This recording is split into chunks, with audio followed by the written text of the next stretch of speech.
নমস্কার, আমি রিম্পা। কেমন আছেন সবাই? আশা করছি সবাই খুব ভালো আছেন, আর আমরাও ভালো আছি। আমার আরও একটি নতুন ব্লগে আপনাদের সবাইকে স্বাগত জানাই। আগের দিন যে লুচিগুলো বানিয়েছিলাম সেগুলো অনেকগুলোই বানিয়েছিলাম, তো কয়েকটা ছিল, তো সেটা দিয়ে সকালবেলা চা নিয়ে বসেছি, সাথে বিস্কুট চানাচুর সব কিছুই নিয়েছি। এই যে চাটা নিয়ে বসি, সকাল হোক বা বিকেলবেলা, বিকেলবেলা না হলেও চলে, কিন্তু সকালবেলা মনে হয় যেন অনেক কিছু দিয়ে চাটাকে খাবো, বেশ ভালো লাগে। খাওয়া দাওয়া সেরে আমরা বেরিয়েছিলাম আমার হাজব্যান্ডকে নিয়ে একটু ডাক্তার দেখানোর জন্যে। তো অনেক দিন ধরেই প্রবলেমটা হচ্ছে, প্রায় 1 বছর হয়ে গেল। এখন আবার সব কিছু রিপোর্ট করার পর ধরা পড়েছে যে স্পন্ডিলাইসিস হয়েছে। তো সেই জন্যে একটা ফিজিওথেরাপিস্টের কাছে আমরা এসেছিলাম, আমাদের এলাকার কাছাকাছি। উনি কিছু ব্যায়াম দেখিয়ে দিয়েছিলেন এবং তার সাথে কিছু মানে ইনস্ট্রাকশন দিয়েছিলেন যে এটা করবে তাহলে ভালো হয়। এবং তারপরে ওনারও ইউটিউবে চ্যানেল আছে, তো সেটাও উনি আমাকে বললেন যে আমার ইউটিউবে চ্যানেল আছে, আপনি চাইলে সাবস্ক্রাইব করে রাখবেন এবং ওখান থেকে আপনারা ব্যায়ামগুলো দেখে নেবেন যদি ভুলে যান। তো আমি সেগুলো একটু ভিডিও করে নিচ্ছিলাম যেন আমরা ব্যায়ামগুলো ভুলে যাই।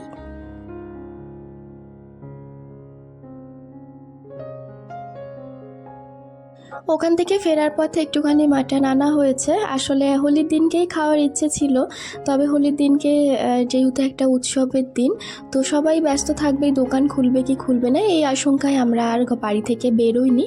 আর ওই দিনটা বাড়ি থেকে বেরোনো মানে তো একেবারে ভূত হয়ে ঘরে ঢোকা। তো তাই আমার হাজব্যান্ড বলল যে আজকে থাক, পরের দিন তো ডাক্তার দেখাতে যাব, তো পরের দিনকেই এনে দেব।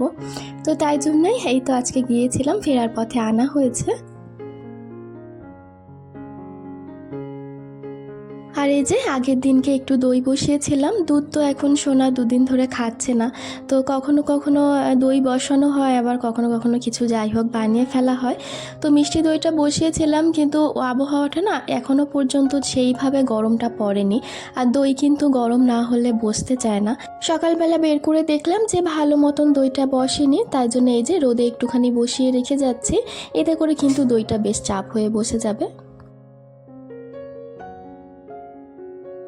বাড়িতে খানিকটা কুমড়ো ছিল, আমি মামাবাড়ি থেকে এসে দেখেছিলাম, তো কুমড়োটা দেখে ভীষণ পুঁইশাক খাওয়ার ইচ্ছে হয়েছিল। তো আমার শ্বশুরমশাইকে বলেছিলাম আনতে, কিন্তু এখন আবার আমাদের তো একজন মারা গেছে জ্ঞাতি, তো ওনার যতদিন না শ্রাদ্ধ শান্তি হচ্ছে আমরা আবার শাক তেতো এইসব জিনিসগুলো খেতে পারবো না, তাই জন্য ওটা ফ্রিজে রেখে দিয়েছি। আর এই তো আদা রসুনগুলো কিন্তু ছাড়িয়ে রেখে দিয়েছিলাম আগে থেকে, তো সেগুলোকেই এখন একটুখানি বেটে নেব। আর আজকে বেশি কিছু তেমন রান্না করবো না ভেবেছিলাম, শুধুমাত্র মাংস আর মাছ করবো ভেবেছিলাম। তো আমার হাজব্যান্ড বললো যে কয়েকটা ডাঁটা রয়েছে, তাহলে ওইটা দিয়ে একটুখানি ঝাল করে ফেলো। তো সজনে ডাঁটার ঝালটা এই সময় আমাদের বাড়িতে বেশ খাওয়া হয়, কেননা আমাদের নিজস্ব গাছ রয়েছে। যদিও এই বছর সেরকমভাবে ডাঁটা হয়নি, তবে ডাঁটাটা কিন্তু আমাদের বাড়িতে সকলেরই ভীষণ পছন্দের। খাসির মাংস যখনই রান্না করি আমি এই একটি পদ্ধতিতে রান্না করা হয়। এই যে পেঁয়াজ, আদা, রসুন, সমস্ত গুঁড়ো মশলা, একটু সর্ষের তেল সব কিছু দিয়ে আগে মাংসটাকে মেখে খানিকক্ষণ রেখে দিই। কখনো কখনো হয়তো রাখার সময়ও হয় না, তো এইভাবেই মেখে দিই, মানে ডাইরেক্ট করে ফেলি এটা মিশিয়ে। তারপরে হালকা আঁচে ঢাকা দিয়ে দিয়ে করতে করতে পেঁয়াজগুলো গলে গেলে মশলাটা সুন্দর কষানো হয়ে যায়, তারপরে জল ঢেলে দিই।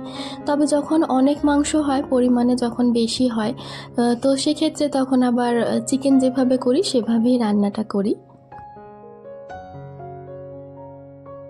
দুদিকেই রান্নাটা আজকে বসাতে হয়েছে, কেননা ওই তো খানিকক্ষণ ডাক্তারখানায় গিয়েছিলাম, তো সেখানে খানিকটা সময় ব্যয় হয়েছে। আর তারপরে বাড়িতে এসে কাটাকাটি সব কিছু মিলিয়ে সময়টা কিন্তু অনেকটা এখন এগিয়ে গেছে ঘড়ির কাঁটা দেখতে গেলে। আর তারপরে এই তো একটুখানি সর্ষের তেলের মধ্যে গোটা গরম মশলা আর তেজপাতা ফোড়ন দিয়ে মাংসটা তুলে দিয়েছি, কয়েকটা টমেটোর টুকরোও দিয়ে দিয়েছি। এবারে হালকা আছে এটাকে কষাতে থাকবো। আর তার সাথে পাশের কড়াইতে কিন্তু আলুটাও ভাজা বসিয়েছি, এবং আলু ভাজা হয়ে গেলে বাকি সমস্ত তরকারিগুলো টুকটুক করে করে ফেলবো। আমার আগের একটি ভিডিওতে একটা দিদিভাই বলেছিল যে ছেলেকে বাইরের লোকেদের সাথে মিশতে দেবে, বাইরের ছেলেদের সাথে মিশতে দেবে, তাহলে ব্রেনের বিকাশ হবে। তো সেটা তো ঠিকই কথাটা, একটা বাচ্চাকে যদি বাইরে মানুষের সাথে না মিশতে দেওয়া হয় তাহলে তার ব্রেনের বিকাশ কতটাই বা হবে। তবে সেই চিন্তাটা আমি করি না সেভাবে, কেননা আমার বাড়িতে প্রচুর লোক আছে, আমার যেহেতু জয়েন্ট ফ্যামিলি, তো কোনো অসুবিধে নেই, ও সকলের সঙ্গেই মেশে। তবে কি বাইরের ছেলেদের সাথে মিশলে হয়তো জিনিসটা আরও বেশি ভালো হবে, কিন্তু এটা ভীষণই মানে ভয়ের একটা ব্যাপার আমার কাছে, কেননা আপনার ছেলে কার সাথে মিশছে সেটাও কিন্তু অনেকটা ম্যাটার করে। আমরা তো সকলেই কম বেশি আপেলের গল্পটা শুনেইছি, তাই না? বিষয়টা কিন্তু খানিকটা সেই রকমই। তো সেই জন্য আমি বাইরে মিশতে দেওয়াটা একটুখানি অ্যাভয়েড করি।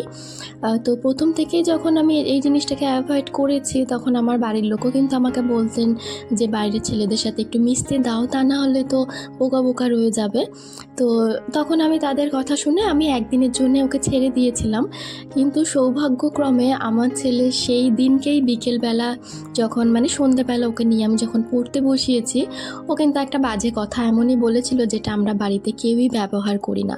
এবং সেই কথাটা শোনার পর সবাই বুঝতেই পেরে গিয়েছিল যে বাইরের পরিবেশটা ঠিক কেমন, আর বাইরে মিশতে দেওয়াটা উচিত কি না। তো সেই জন্যে তারাও আর আমাকে কিছু বলেনি।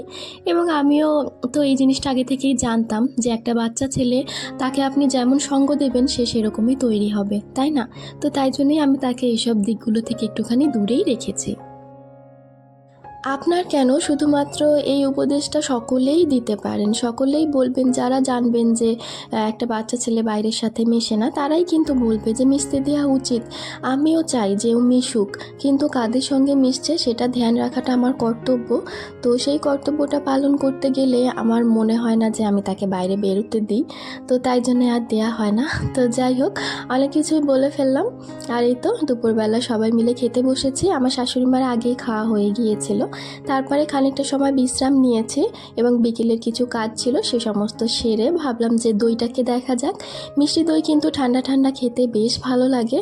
আর এই যে লাল লাল দোকানের মতন একেবারে দই বানিয়েছি, আর দইটা কিন্তু খুব সুন্দর বসেছে। আবহাওয়ার জন্য কিন্তু দই কখনো কখনো আবার বসতেও চায় না, তবে রোদে দিয়ে দিলে কিন্তু এই ট্রিকটা ভীষণ কাজে। আমার আজকের ভিডিওটি আপনাদের কেমন লাগলো কমেন্ট করে অবশ্যই জানাতে ভুলবেন না। যদি ভালো লেগে থাকে তাহলে প্লিজ একটি লাইক করে দেবেন। আর আপনি যদি আমার চ্যানেলে নতুন হয়ে থাকেন চাইলে আমার চ্যানেলটিকে সাবস্ক্রাইব করে রাখতে পারেন। তাহলে চলুন আমার আজকের ভিডিওটি এই পর্যন্তই। সবাই খুব ভালো থাকবেন, আবারও দেখা হবে।